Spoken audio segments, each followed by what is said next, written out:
शिव कथा कर रही है, भगवान शंकर का संवाद कर रहा है, शिव महापुराण की कथा कर रही है।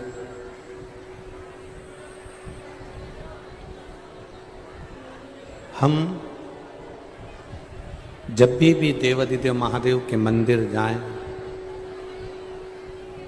शिवालय जाएं, भगवान शंकर से निवेदन करने, जल चढ़ाने, बेलपत्र चढ़ाने या शिव जी की आराधना करने के लिए, शिव हमारे पिता हैं।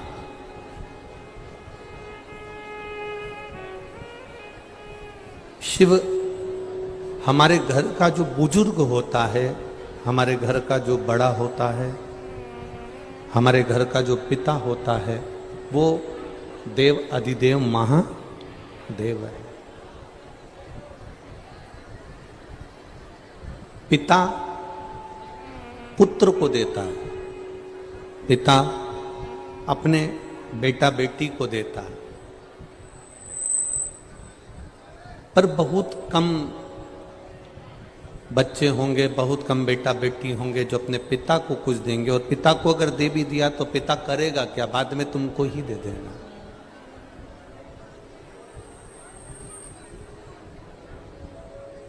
बेटा या अपनी धर्म पत्नी को लेकर कहीं घूमने जा रहा है तो घर के जो माता पिता होते हैं ना, वो अपने बेटे को 100, 500, 200, 1000, 2000 रुपए उसको देकर भेज देते हैं।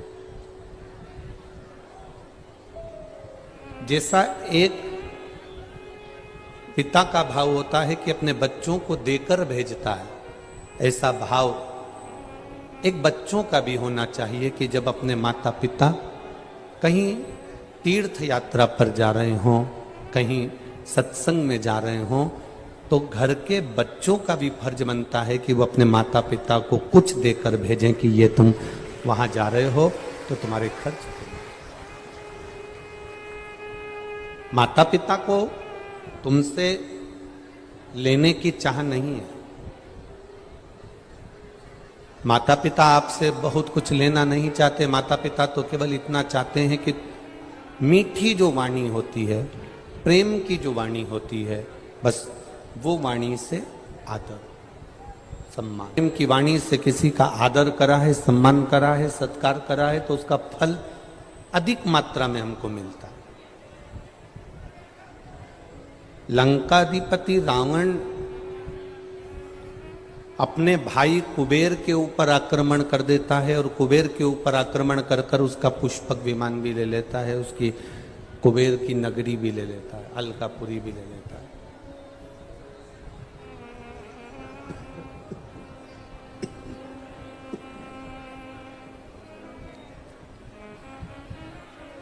उसने कुबेर की अलकापुरी को भी ले लिया और पुष्पक विमान भी ले लिया। अब पुष्पक विमान लेने के बाद, अलकापुरी को लेने के बाद, कुबेर की नगरी को लेने के बाद में लंकाधिपति रावण उस पुष्पक विमान में बैठकर चला और कैलाश मार्ग से जब जा रहा था तो कैलाश मार्ग पर ऊपर से जा ना सका। कैलाश में ऊपर से नहीं जा पाए और जब वो ऊपर से नहीं जा सका लंकाधिपति रावण, तो उसका विमान, उसका पुष्पक विमान रुक गया। जब पुष्पक विमान रुका तो ध्यान गया नंदी पर और नंदी से उसने कहा कि मेरा विमान यहां से आगे क्यों नहीं बढ़ रहा? तो नंदी ने कहा ये जो भूमि है, ये कैलाश का जो धाम है, ये देवादिदेव महादेव का धाम है। ये भगवान शिव की नगरी है, ये भगवान शंकर का धाम है। इसके ऊपर से विमान नहीं जा सकता। अब रोका लंकाधिपति रावण को, पर रावण का जो अहम था कि मैंने अलकापुरी को अपना बना लिया, मैंने पुष्पक विमान को अपना बना लिया, तो ये कैलाश क्या लगता है? जब गाड़ी तुम्हारी हो गई, बंगला तुम्हारा हो गया, जमीन जायदाद तुम्हारा हो गया, घर में बहू आ गई, बच्चे हो गए, बहू को भी छोरा छोरी हो गए, तुम दादा दादी बन गए, तुम्हारे घर में धन की भी कोई कमी नहीं, सत्ता की भी कोई कमी नहीं, वैभव की भी कोई कमी नहीं। जब तुम्हारे यहाँ धन की कोई कमी नहीं है, गाड़ियों की कोई कमी नहीं है, वैभव और सत्ता की कोई कमी नहीं है, तो फिर तुम्हारे अंदर भजन की भी कमी नहीं होना चाहिए। उस भजन के बल को हमें बढ़ा लेना।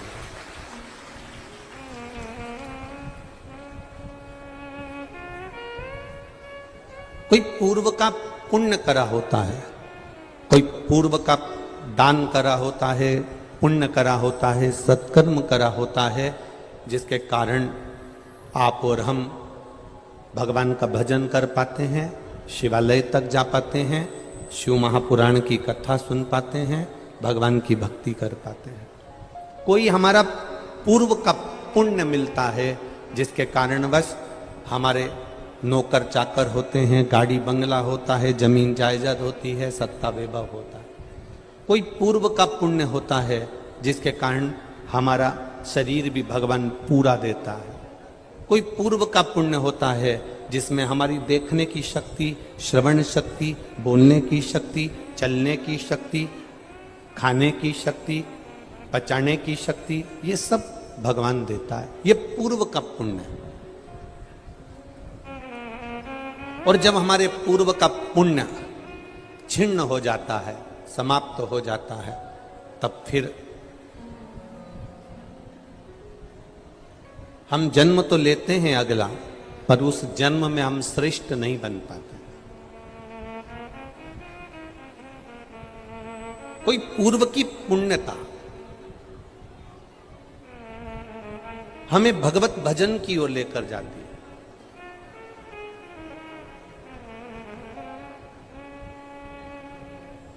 एक व्यक्ति ने एक प्रश्न किया, कहा गुरुजी,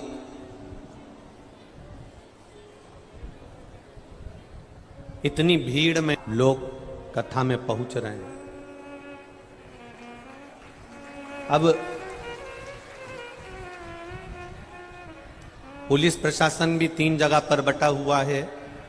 सुबेरे घाट पर स्नान के लिए लोग जाते हैं, रात्रि को 2 बजे से 3 बजे से, तो पुलिस प्रशासन वहां भी लगा रहता है।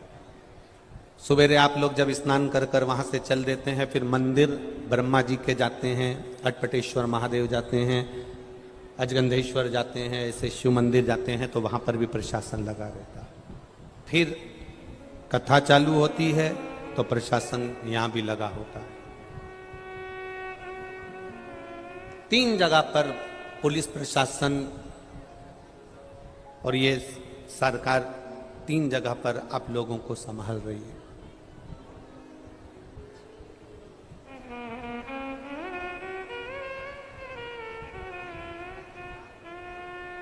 अब किसी ने प्रश्न किया कि इतने लोग कथा सुनने के लिए आते हैं, इतने लोग कथा श्रवण करने के लिए आते हैं, तो हमको लगता है कि ये सब दुखी हैं, इसलिए कथा में आते हैं। किसी ने प्रश्न किया कि ये इनका कोई कष्ट होगा, इनकी कोई रोग होगा, इनकी कोई बीमारी होगी, इनको कोई तकलीफ होगी, तो ये कथा में आए हैं। हमारा निवेदन है, जिसने प्रश्न किया,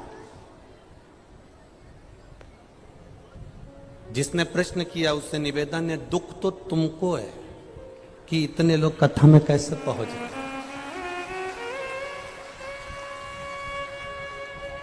दुख इनको नहीं है। अगर इनके शरीर में कष्ट होता ना, गाड़ी को 1 किलोमीटर दूर छोड़ा जा रहा है, बोलो सही है कि गलत है? 1 किलोमीटर, 1.5 किलोमीटर, 2 किलोमीटर दूर गाड़ियां रोकी जा रही हैं, वहां से पैदल चलकर यहां तक आना। अगर शरीर में रोग होता तो धक्के खाकर कोई पैदल पैदल यहां तक नहीं आता, हॉस्पिटल में पड़ा होता। अब समझ लेना, तो ना तो ये रोगी हैं, दूसरा अपना पैसा खर्च कर कर, फ्री की बस में नहीं, फ्री की गाड़ी में नहीं, अपना 500-700 रुपए लगाकर पर्स में रुपया भरकर यहां पहुंचे हैं, मतलब पैसे की भी इनको कमी नहीं है, ये धनपति भी है। तो तुम अपनी बुद्धि से सोचो, ना तो ये बीमार हैं, ना इनको पैसे की कमी है। अब कोई कहे कि ये कोई और चीज से दुखी होंगे, दुखी होते ना तो ये यहां बैठते ही नहीं, किसी अपनों को दुखड़ा सुना रहे होते, यहां बैठकर तो ये कथा सुन रहे। शिव महापुराण की कथा में कभी कोई दुखी व्यक्ति नहीं पहुंचता। जिसको मेरा महादेव हाथ पकड़कर अपना बनाना चाहता है वही शिव पुराण की कथा में पहुंचता है, दुखी नहीं पहुंचता।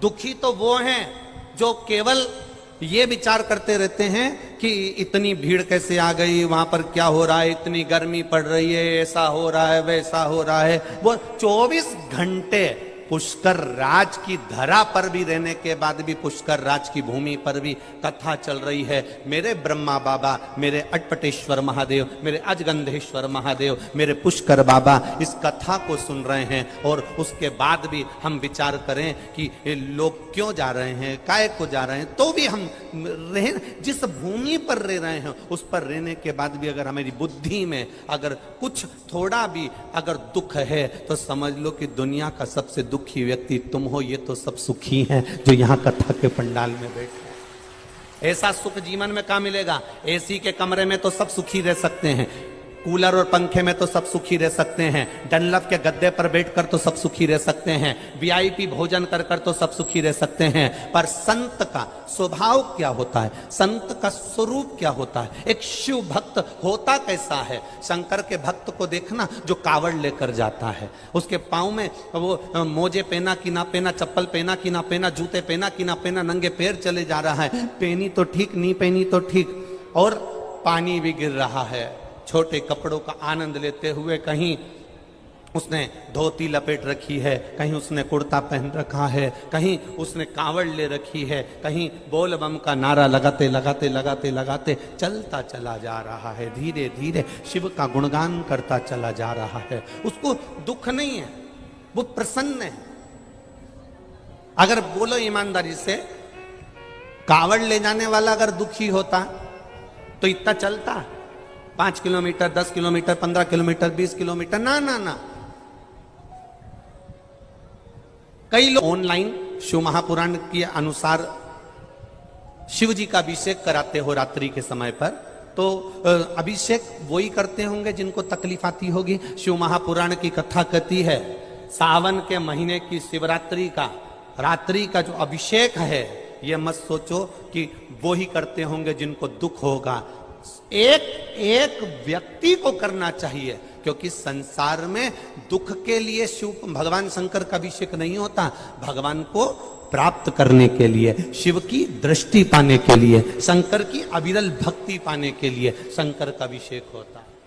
हाँ, ये जरूर है कि जो करता है उसका कार्य बाबा स्वयं सफल करता है।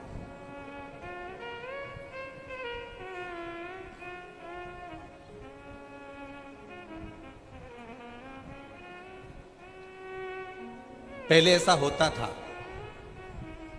अब हमें इधर पुष्कर का या राजस्थान का तो नहीं मालूम, पर हमारे मालवा में ऐसा होता था कि दिवाली पे गुजिया, पपड़िया, चकली, खुरमा, मिक्सचर जो भी बनता था उसको थाली में लगा के पड़ोसी के यहाँ या अपने आमने सामने वालों के यहाँ या पहचान वालों के यहाँ देते थे। यहाँ होता था क्या ऐसा?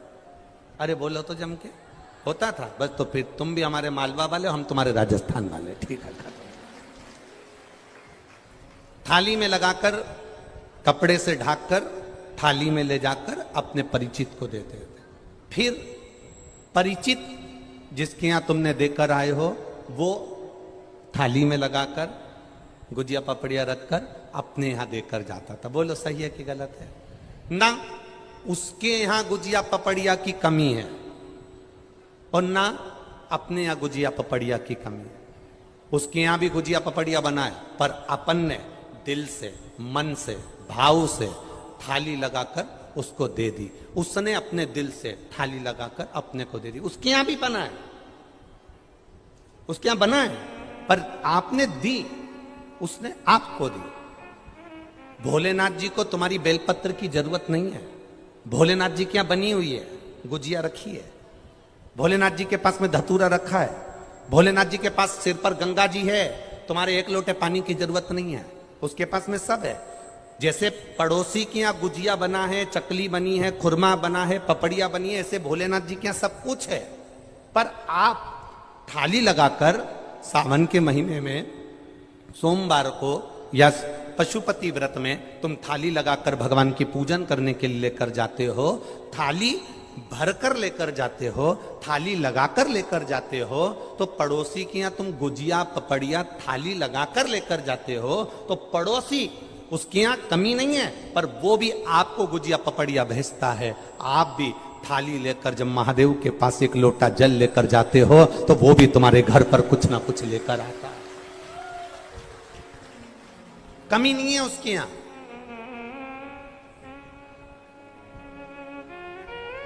उसके यहां वैभव की कमी नहीं है, उसके यहां सत्ता की कमी नहीं है, उसके यहां धन की कमी नहीं है।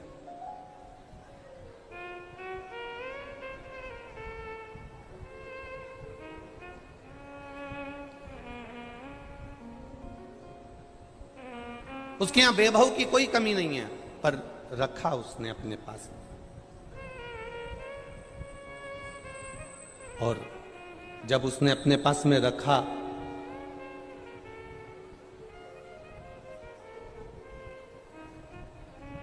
तुम्हारा जल, उसके सिर पे गंगा की धार है, पर तुम्हारा एक लोटा जल उसने स्वीकार किया, क्योंकि तुम लोटा लेकर उसके यहां गए हो,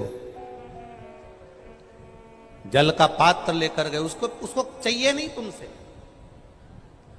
तुम्हारे पड़ोसी को तुम्हारा गुजिया नहीं चाहिए, तुम्हारे पड़ोसी को तुम्हारी जलेबी या तुम्हारी वो पपड़िया या तुम्हारी वो खुरमा या मिक्सचर नहीं चाहिए, पर तुम्हारा भाव था तो तुमने दिवाली पे लगाकर उसको दिया। उसका भाव था, उसने दिवाली पे लगाकर तुमको दिया। महादेव को तुमसे कुछ नहीं चाहिए, उसके पास में सब है, पर तुमने दिया है तो वो भी देने में कमी नहीं रखता। उसका हिसाब सबसे पक्का, बहुत पक्का हिसाब रखता है।